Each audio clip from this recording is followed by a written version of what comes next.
তো আমার কাছে মনে হইলো যে এলাকায় তো আগে পোলাপাইন তেঁতুল খাইতো আর কি, তেঁতুল গাছ তলায় যায়। আমাদের ছোটবেলায় আমরা যেভাবে তেঁতুল গাছ দেখতাম এখন কিন্তু সেভাবে তেঁতুল গাছ দেখা যায় না। এটা একটা তেঁতুল গাছ এবং এই তেঁতুল গাছে যে সমস্ত তেঁতুল রয়েছে তার বেশিরভাগই হচ্ছে কেন পাকা, অর্থাৎ আমি আপনাদেরকে দেখাবো গাছ থেকে পেড়ে পাকা তেঁতুল খাওয়ার যে মজাটা সেইটা।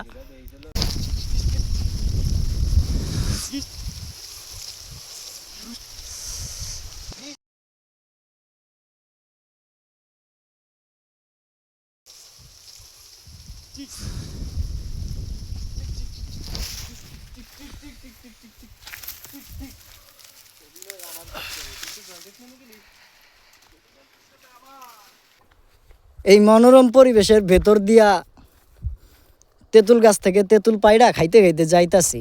মানে দেখুন পাকা তেঁতুলে ঠাসা দিলে কিভাবে একটা শব্দ বাইর হয়। ও দেখছেন, মানে গাছ থেকে পাইড়া পাকা তেঁতুল খাওয়ার যে কি স্বাদ, এই স্বাদটা শুধুমাত্র আমিই বুঝতে পারতেছি।